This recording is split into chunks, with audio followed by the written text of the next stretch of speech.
Hello friends, Sindhi खादों पर आप सबका बहुत बहुत स्वागत है। आज हम बनाएंगे सिंधी वड़ियों पटाटा यानी कि आलू और वड़ी की सब्जी। कोई भी वड़ी ले सकते हैं आप, अड़द की दाल की, मूंग की दाल की, छोटी बड़ी जो भी आप पसंद करें, कोई भी वड़ी इसमें यूज़ कर सकते हैं। आलू के साथ ये बहुत ही बढ़िया टेस्ट करती है।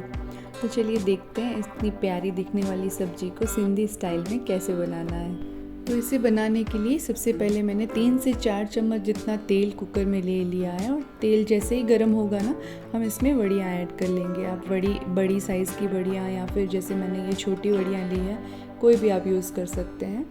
तो बस उसे थोड़ी देर चला के हमें थोड़ा सा उसे सेक लेना है और जैसे ही कलर चेंज होने लगे ना, हम इसे निकाल देंगे। अब उसी कुकर में मैं 2 बड़े प्याज रफली चॉप करके रखे थे वो ऐड कर रही हूँ और एक छोटा सा टुकड़ा अदरक का मैंने इसमें ऐड कर दिया है।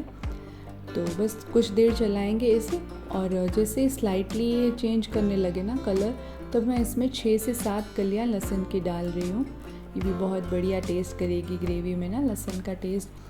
तो बस अब इसे कंटिन्यू चलाते रहना है हमें, क्योंकि प्याज ना बहुत जल्दी जल सकता है, चिपक सकता है कुकर में।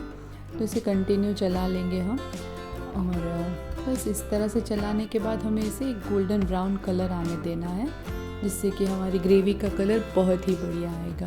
तो देखिए ये है इसका कलर। इससे ज़्यादा भी हमें नहीं भुनना और इससे कम भी नहीं, क्योंकि उससे ग्रेवी के टेस्ट में काफ़ी फ़र्क पड़ेगा। तो बस देखिए अब इसे अच्छे से भून लेने के बाद मैं इसमें ऐड कर रही हूँ 2 रफली चॉप किए हुए टमाटर। तो अब इसे इसमें डाल लेने के बाद हम स्टर कर लेंगे अच्छे से और बस इसमें अभी थोड़ा सा पानी ऐड करना है हमें। तो तकरीबन आधा ग्लास के जितना मैं इसमें पानी ऐड कर दूँगी और फिर जिससे कि ना इसे हम प्रेशर कुक करने वाले हैं। आधा ग्लास पानी ऐड करके प्रेशर कुक करेंगे तो ये प्याज भी सॉफ्ट हो जाएगा और टमाटर भी हमारे अच्छे से गल जाएंगे। तो बस पानी डालने के बाद इसे हम 2 सीटी लगवा लेंगे। 2 सीटी के बाद प्याज और टमाटर अच्छे से गल चुके हैं, तो अब मैंने इसे पेस्ट बना दिया है, ब्लेंड कर दिया है। अब इस पेस्ट में हम डाल देंगे नमक स्वाद के अनुसार, आधा चम्मच हल्दी, लाल मिर्च पाउडर हम डालेंगे अपने टेस्ट के अकॉर्डिंग और 2 चम्मच जिसमें इसमें धनिया जीरा पाउडर ऐड कर रही हूँ।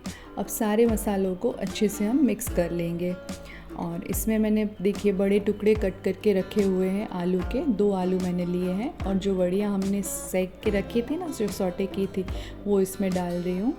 और बस इसे हम अब कुछ देर के लिए ढक के पकाएंगे, यानी हम प्रेशर कुक नहीं कर रहे हैं, जस्ट फ़िलहाल ढक के हम उसे पकाएंगे। देखिए अब कितना अच्छा कलर इसमें आ चुका है।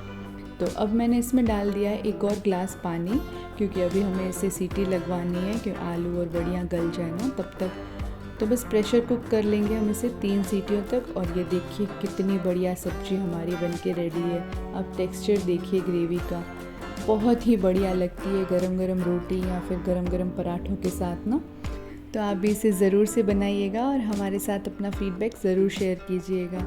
ऐसी ही और भी बहुत सी ऑथेंटिक सिंधी रेसिपीज़ के लिए चैनल को लाइक, शेयर और सब्सक्राइब करना बिल्कुल मत भूलिएगा। अपने फ्रेंड्स और फैमिली के साथ ज़रूर मेरे चैनल को शेयर कीजिए friends. Thank you so much and bye bye.